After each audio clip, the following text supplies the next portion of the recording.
Nakakadiri daw? Grabe naman yung nag-comment na basher na ito, no? So sabi niya, dahil sa skin tone ni Chelsea Manalo, Miss Universe Philippines 2024, nakakadiri daw siya. So basahin natin ito. Since dami account yung ginamit niya, so basahin natin, no? Same sentiment din ako, Bex. Nandidiri ako.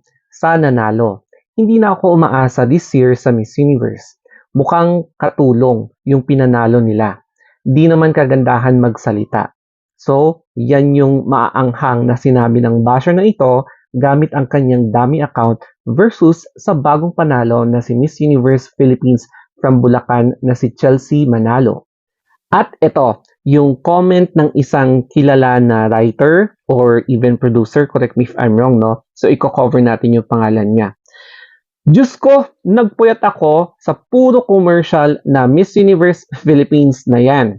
Tas isang balugang Miss South Africa look lang ang mananalo? Paano nangyari yun? Tapos si Miss Kainta ang bet ko from the start of the pageant. Maganda, sexy, at intelligent. Maganda magsalita, walang bakal.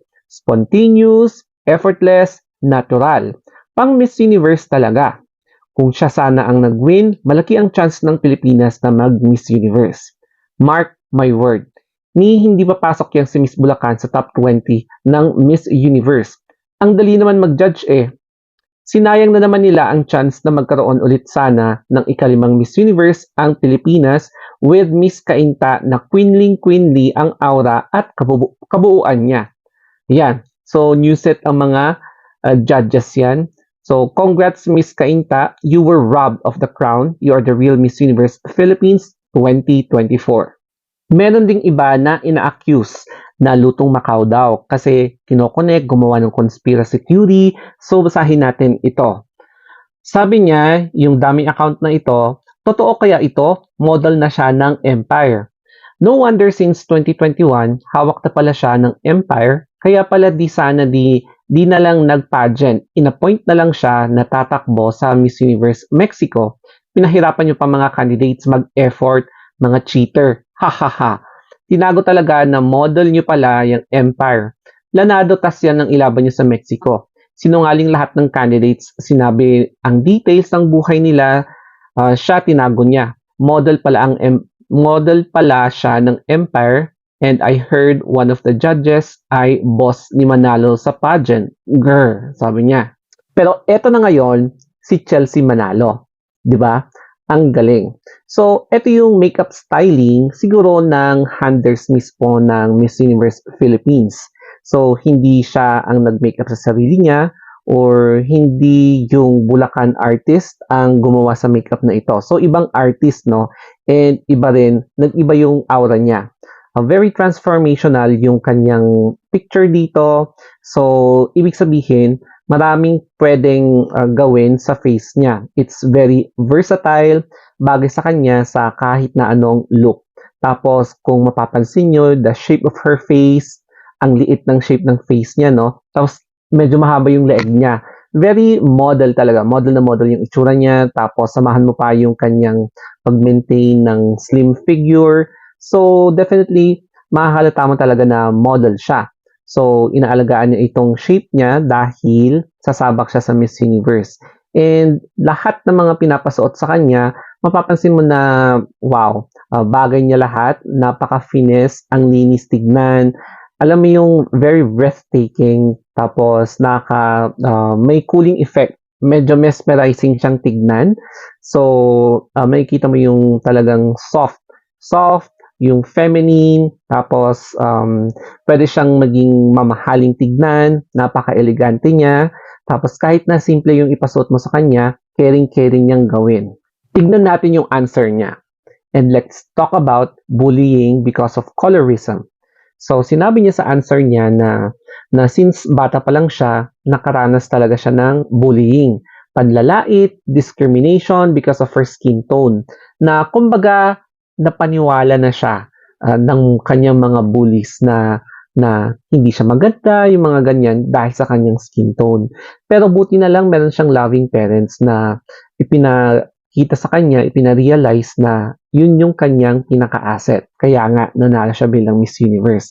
At eto pa, the way she answered her question is through from her heart talaga, genuine.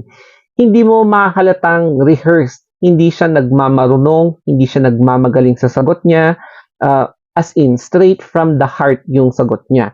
And alam mo, hindi niya binibilisan yung sagot niya, no? Talagang very genuine. Ramdam mo yung genuineness niya.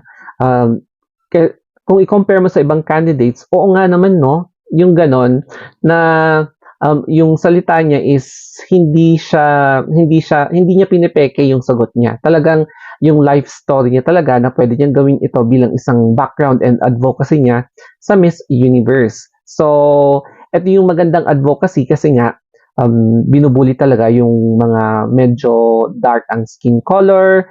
So, parang andito pa rin yung colonialism style na standards of beauty, no? So, hindi talaga mawawala yan up to this day, kahit 2024 na. Pagdating naman sa kanyang modeling, so as you can see here, yung kanyang project. Excuse me. Tapos, dito, hasang-hasa talaga siya, no? Alam na alam mo na sanay na siyang makipaglaro sa camera, makipagbardagulan sa camera, yung angle, yung pose, the projection, the style. Alam na alam niya talaga, no? Kasi basing sa pag-research ko, sa mga napanood ko sa interviews niya, medyo bata siya na nagsimulang mag-model. So, dito sa experience niyang to, pati sa pagrampa sa stage, no, nahasa na niya. And nakita niyo naman siguro kung paano siya maglakad sa runway. Ang finesse, ang linis ng kanyang lakad. At pwede mo talagang i-compare yung lakad niya tsaka yung mga lakad ng ibang frontrunners.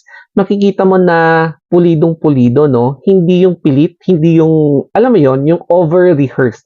Yung tamang-tama lang talaga yung timpla ng kanyang pagrampa, lalo sa swimsuit, lalo sa gown.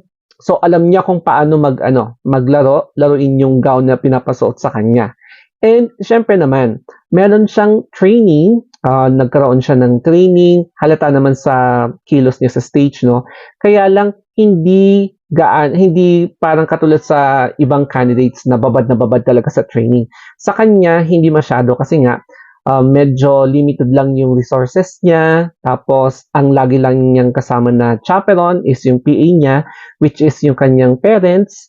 Tapos, yung ilang makeup artist na kakaunti lang sila, hindi mala entourage kapag pumupunta sila sa mga iba't ibang events sa Miss Universe. I would like to congratulate Chelsea Manalo for winning Miss Universe Philippines 2024. And I am very sure na hindi niya ito mapapanood kasi I'm just a small-time vlogger. Pero, ang masasabi ko lang is, she is the first half-black, half-Pinay na ipapadala ng Pilipinas dito sa Southeast Asia. And sa Asia naman, I think second tayo sa Japan, no? If I'm not mistaken. Correct me na lang dito. Tapos, hindi nga talaga mawawala yung bashing, yung discrimination, yung alam mo yun, pagko-compare sa standards ng beauty basing sa standards during the colonialism na parang dinedegrade pa rin ang mga people of color, hindi lang blacks, no, pati mga brown. So, hindi lang sa pageant nangyayari ang discrimination, pati nga sa mga countries na dominated by Caucasians, hindi mawawala sa mga OFW na medyo mababa ang tingin kasi nga dahil sa skin color, no? So there is still yung parang supremacy of race na hanggang ngayon is meron pa ring nakaka-experience. So anyway, sana she is the full representation of breaking the stigma, representing the diverse nature of Miss Universe as an empowered women na kahit na or regardless of race, pwedeng manalo sa Miss Universe at pwedeng sumali sa Miss Universe at pwedeng sumali sa Miss Universe Philippines. O, di ba? So, I hope may natutunan kayo dito sa video. So, thank you for watching. Follow me sa ating Instagram account, The Story of Anthony. Ayan po. And sa ating threads, sa ating YouTube channel, sa Facebook page din. So, iisa lang po, The Story of Anthony. So, thank you and have a nice day. Mwah!